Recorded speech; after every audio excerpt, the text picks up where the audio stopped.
اللہ الرحمن الرحیم وَأَمَّا الضَّمِيرُ الْمُنْفَصِلُ وہیں سے وَأَمَّا الضَّمِيرُ الْمُنْفَصِلُ الْوَاقِعُ بَعْدَهُمَا نَحْوُ مَا ضَرَبَ وَأَكْرَمَ إِلَّا أَنَا فَفِيهِ تَنَازُعٌ لكن لا يمكن قطعه بما هو طريق القطع عندهم وهو إضمار الفاعل في الأول عند البصريين وفي الثاني عند الكوفيين لأنه لا يمكن إضماره مع إلا لأنه حرف لا يصح إضماره ولا بدونه لفساد المعنى لأنه يفيد نفي الفعل عن الفاعل والمقصود إثباته له ومراد المصنف بالتنازع ها هنا ما يكون طريق قطعه إضمار الفاعل فلهذا خصه بالاسم الظاهر وأما التنازع الواقع في الضمير المنفصل فعلى مذهب الكسائي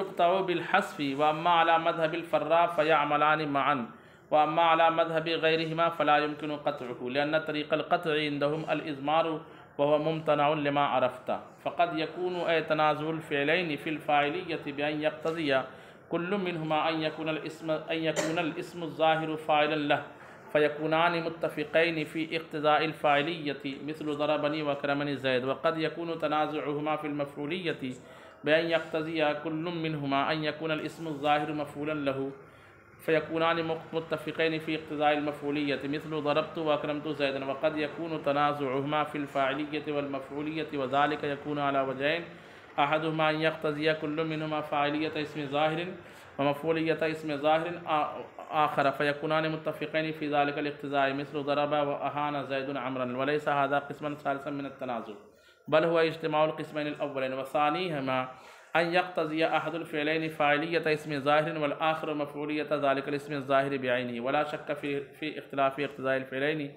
في هذه الصورة وهذا هو القسم الثالث المقابل للأولين فقوله مختلفين لتخصيص هذه الصورة بالإرادة يعني قد يكون تنازع الفعلين واقعا في الفاعلية والمفعولية حال كون الفعلين مختلفين في الاقتضاء وذلك لا يتصور إلا إذا كان الاسم الظاهر المتنازع فيه واحدا وإنما لم يورد مثالا للقسم الثالث لأنه إذا أخذ فعل من المثال الأول وفعل من المثال الثاني حصل مثال للقسم الثالث وذلك يتصور على وجوه كثيرة مثل ضربني وضربت زيدا وأكرمني وأكرمت زيدا وضربني وأكرمت زيدا وأكرمني وضربت زيدا وغير ذلك مما يكون الاسم الظاهر مرفوعا.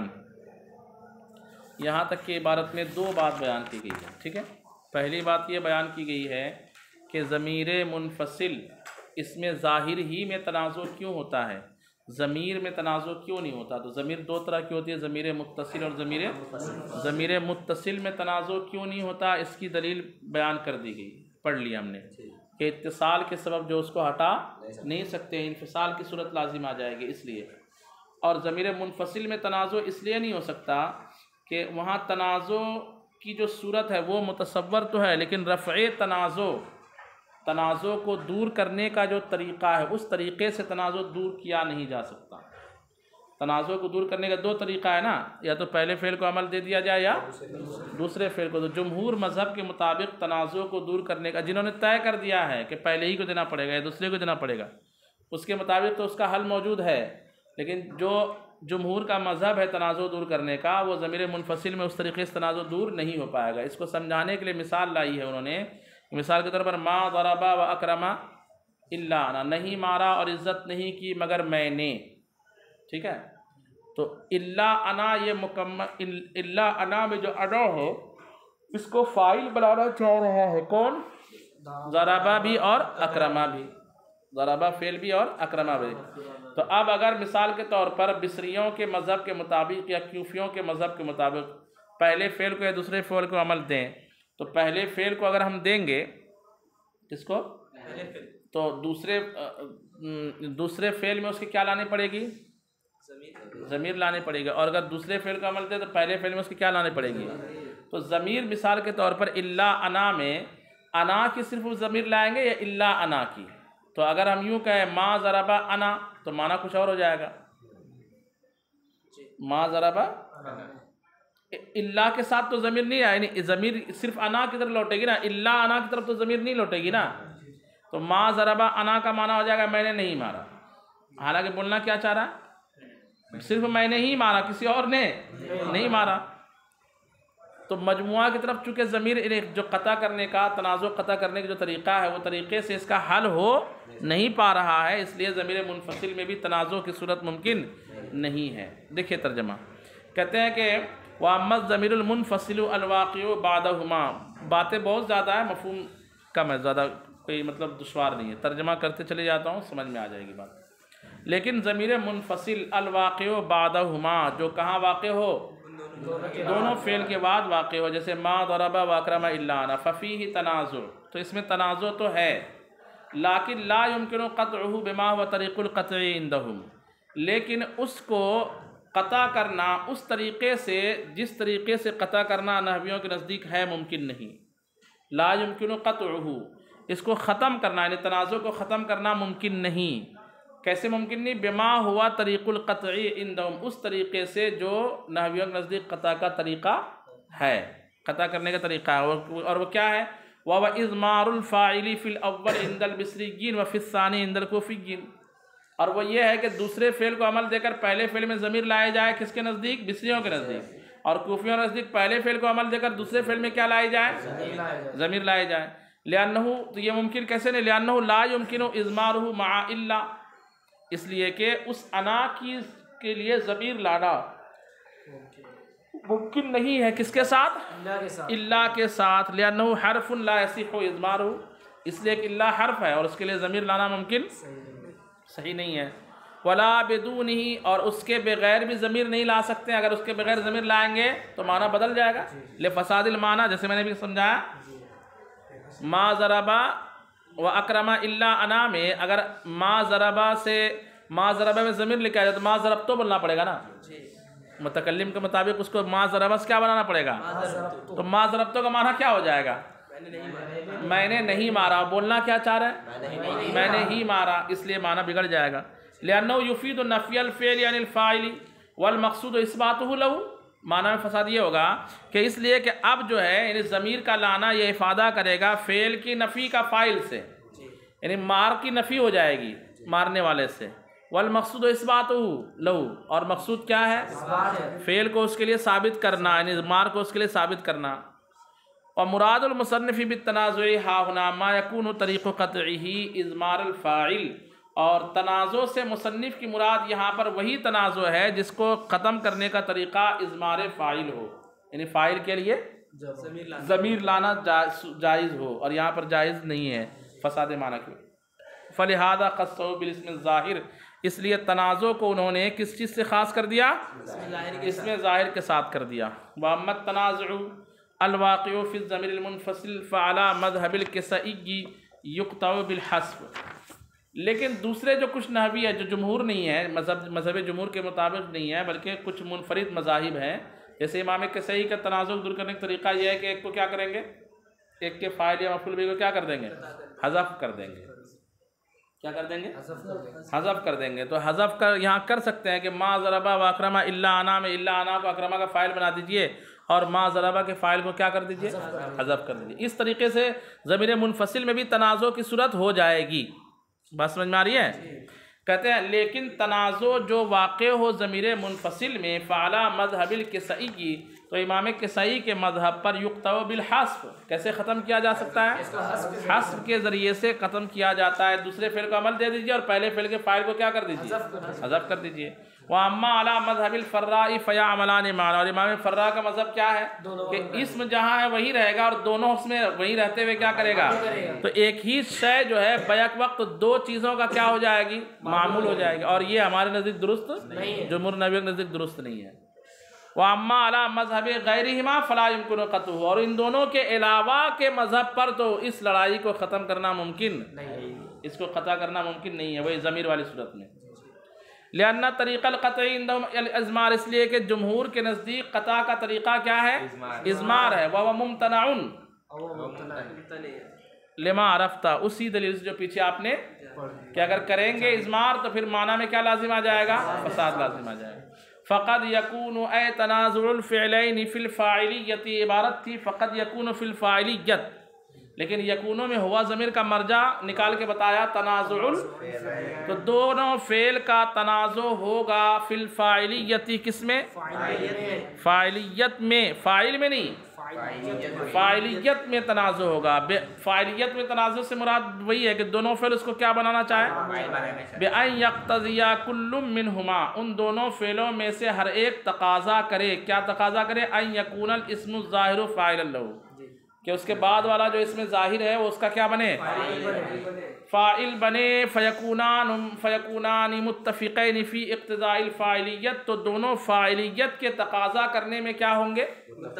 متفق ہوں گے. دونوں بیک وقت چاہیں گے کو فاعل بنے. مثل ضربنی واکرمنی زید, پہلی صورت کی مثال ضربنی واکرمنی. وقد یکون تنازعہما فی المفعولیت, یہ فی المفعولیت میں فی حرف جار المفعولیت مجرور, جار مجرور سے مل کر کے ظرف کس کا بنے گا؟ تو بتایا قد یکونو کا بنے گا. کس کا بنے گا؟ قد یکون تنازعہما, کبھی ان دونوں کا تنازع ہوگا فی المفعولیت, مفعولیت کے بارے میں.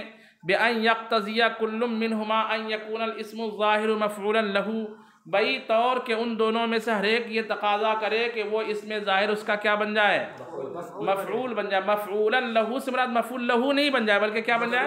اس کا. لہ سے کا ترجمہ کریں گے اس کا مفعول بن جائے, چاہے مفعول مطلق بنے یا مفعول بہ بنے, جو بھی مفعول ہو. فیکونان متفقین فی اقتضاء المفعولیت, تو مفعولیت کے تقاضا کرنے میں دونوں فعل یہاں کیا ہوں گے؟ مثل ضربت واکرمت زیدا. وقد یکون تنازعہما فی الفاعلیت والمفعولیت, اور کبھی ان دونوں کا تنازع کیا ہوگا؟ فاعلیت میں اور مفعولیت میں. تو کہتے ہیں یہ جو کہتے ہیں فاعلیت اور مفعولیت میں, اس کے مراد یہ ایک فاعل کو چاہے تو دوسرا مفعول کو چاہے, اور ایک مفعول کو چاہے تو دوسرا فاعل کو چاہے, یہ الٹ ہونا چاہیے. تو مطلب تیسری صورت بنے گی. کہتے ہیں وَذَلِكَ يَكُونُ عَلَى وَجْهَيْنِ, یہ جو صورت ہے تیسری یہ دو طریقے پر ہوگی, ایک مقصود نہیں اور ایک مقصود ہے. کیسے؟ احدهما ان يقتضي كل منهما فاعلیت اسم ظاہر و مفعولیت اسم ظاہر آخر. ایک تو یہ ہے کہ ان دونوں میں سے ہر ایک فعل جو ہے ایک اسم ظاہر کو فاعل بنانا چاہے اور دوسرے کسی اسم ظاہر کو کیا بنانا چاہے, تو یہ صورت نہیں بولنا چاہ رہے ہیں. فیکونان متفقین فی ذلک الاقتضاء, تو اس اقتضاء میں تو دونوں فعل کیا ہوں گے؟ متفق ہو جائیں گے. حالانکہ یہ صورت کون سی ہونی چاہیے؟ مختلف ہونی چاہیے. یہاں اگرچہ دونوں فاعل اور دونوں مفعول بنانا چاہ رہے ہیں لیکن اقتضاء میں دونوں کیا ہے؟ ایک ہی ہے نا, کہ دونوں ایک کو فاعل بنانا چاہ رہا ہے اور دونوں ایک کو مفعول بنانا چاہ رہا ہے. تو یہاں فاعلیت اور مفعولیت میں تنازع ہو تو رہا ہے لیکن اقتضاء میں تنازع نہیں ہو رہا ہے. دونوں کا اقتضاء ایک ہی ہے, یعنی چاہت دونوں کی کیا ہو رہی ہے؟ ایک ہی ہے. حالانکہ تیسری صورت میں کیا ہونی چاہیے؟ چاہت دونوں کی الگ ہونی چاہیے. جیسے ضرب و اہانا زید امرا, مارا اور توہین کی زید نے امر کی. تو یہاں پہ دونوں فعل چاہتا ہے کہ زید اس کا کیا بنے؟ فاعل بنے, اور دونوں فعل چاہتا ہے کہ امرن اس کا کیا بنے؟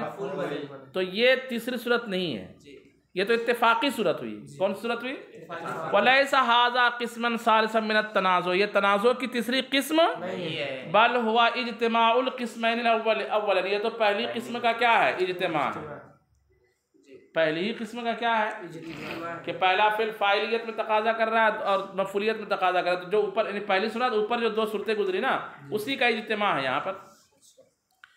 اس میں دوسری صورت کیا ہے؟ وَثَانِيهِمَا أَن يَقْتَضِيَ أَحَدُ الْفِعْلَيْنِ فَاعِلِيَّةَ اسْمٍ ظَاهِرٍ وَالْآخَرُ مَفْعُولِيَّةَ ذَلِكَ الْإِسْمِ الظَّاهِرِ بِعَيْنِهِ.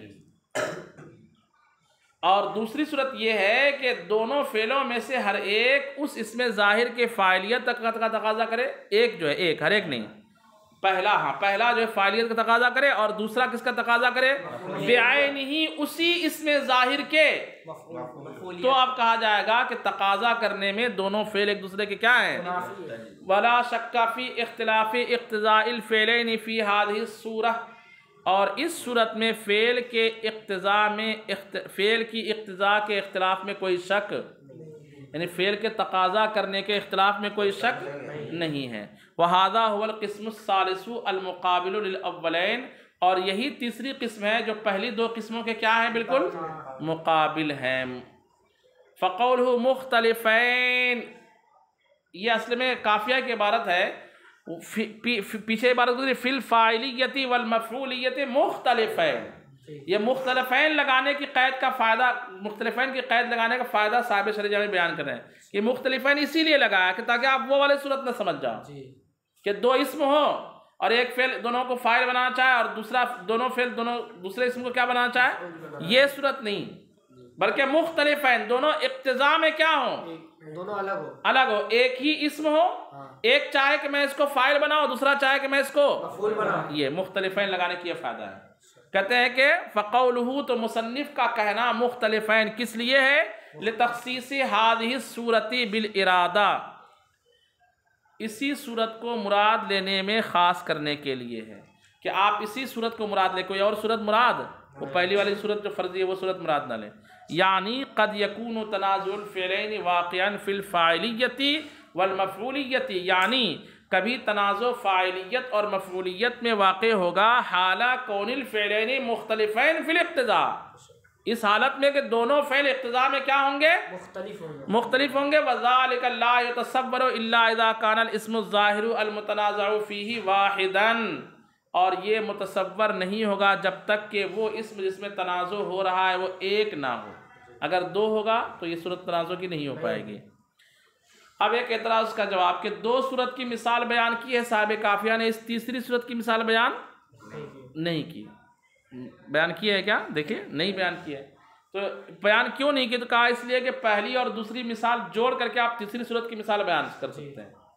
جیسے پہلی کی مثال، پہلے سے ایک فعل لیجیے ضربنی اور دوسرے سے لیجیے ضرب اکرمتو، آگے زید ہو گئی مثال، تو دونوں مثالوں سے جوڑ کر کے تیسرے کے لیے آپ کیا کر سکتے ہیں، مثال بنا سکتے ہیں۔ کہتے ہیں لأنہ وإنما لم یورد مثالا للقسم الثالث، مصنف نے قسم ثالث کی مثال بیان نہیں کی، لأنہ اذا اخذ فعل من المثال الاول، اس لیے کہ جب مثال اول سے ایک فعل کو لیا جائے، وہ فعل من المثال الثانی، اور مثال ثانی سے ایک فعل کو لیا جائے، حصل مثال للقسم الثالث، تو تیسری قسم کی مثال کیا ہو جائے گی، وذالک یتصور علی وجوہ کثیرہ، اور یہ کئی صورتوں پر متصور ہے، مثالیں جو ہیں اس کی کئی صورتوں کی مثالیں بن جائے گی۔ کیسے، مثل ضربنی وضربت زیدا، ضربنی اوپر کا ضربنی اور نیچے کا کیا لیا، ضربت، اکرمنی اکرمت زید، اوپر کا اکرمنی اور نیچے کا، ضربنی واکرمت زید، اوپر کا ضربنی اور نیچے کا کیا لیا، اکرمت، سمجھ میں آ رہی ہے؟ پھر ہے ضربنی اکرمنی وضربت زیدا، اوپر کا کیا لیا، اکرمنی اور نیچے کا ضربت، وغیرہ ذالک مما یکون الاسم الظاہر مرفوعا، اور اس کے علاوہ بھی ان مثالوں میں سے جس میں اس میں ظاہر کیا ہو رہا ہو، مرفوع ہو رہا ہو، یعنی ایسا بول سکتے ہیں ضربت واکرمنی زید، ضربت زید بول سکتے ہیں۔ تو جو بھی مثالیں بنائیں وہ کس کی مثال بن جائے گی، دونوں کو مکس کر کے بنائیں گے مثال، تو کس کی مثال بن جائے گی، تیسری قسم کی مثال بن جائے گی۔ فَيَخْتَارُ النُّحَاةُ، یہ چونکہ معلوم ہے اس لیے میں پڑھا دے رہا ہوں، فَيَخْتَارُ النُّحَاةُ الْبِصْرِيُّونَ اِعْمَالَ الْفِعْلِ الثَّانِي، یہ تو مذہب معلوم ہی ہے نا، دلیل بھی معلوم ہے، بصری لوگ دوسرے فعل کو عمل دینا کیوں پسند کرتے ہیں، قربت کی وجہ سے۔ تو نحات بصری جو ہے، یہ بیچ میں نحات لا کر یہ بیان کیا کہ بصری سے مراد بصرہ کے رہنے والے عام لوگ نہیں بلکہ کون لوگ، نحوی لوگ، تو موصوف کو یہاں ظاہر کیا، تو بصرہ کے نحوی لوگ پسند کرتے ہیں دوسرے فعل کو عمل دینا، لقربہ، اس کے مع تجویز اعمال الاول، پہلے فعل کے عمل دینے کے جائز قرار دینے کے ساتھ، یعنی پسند کرتے ہیں کہ عمل کس کو دیا جائے، لیکن جائز ہے ان کے نزدیک کہ پہلے فعل کو بھی کیا دیا جائے، ہاں، تو جواز کے ساتھ مع تجویز اعمال الاول، اول فعل کے عمل دینے کو جائز مانتے ہوئے۔ وَيَخْتَارُ النُّحَاةُ الْكُوفِيُّونَ، اور کوفہ کے نحوی پسند کرتے ہیں الاول، اے اعمال الفعل الاول، یعنی پہلے فعل کو عمل دینا، مع تجویز اعمال الثانی، دوسرے فعل کے عمل کو جائز قرار دیتے ہوئے۔ تو یہ پہلے فعل کو عمل کیوں دیتے ہیں، لِسَبْقِهِ، کس وجہ سے، سبقت کی وجہ سے، وَلِلْاحْتِرَازِ، یعنی اِضْمَار قبل الذکر، اور اضمار قبل الذکر سے احتراز کی وجہ سے، اضمار قبل الذکر کے احتراز کی وجہ سے۔ فَإِنْ أَعْمَلْتَ الْفِعْلَ الثَّانِي، سے انشاءاللہ کل پڑھتے ہیں۔ صلو علی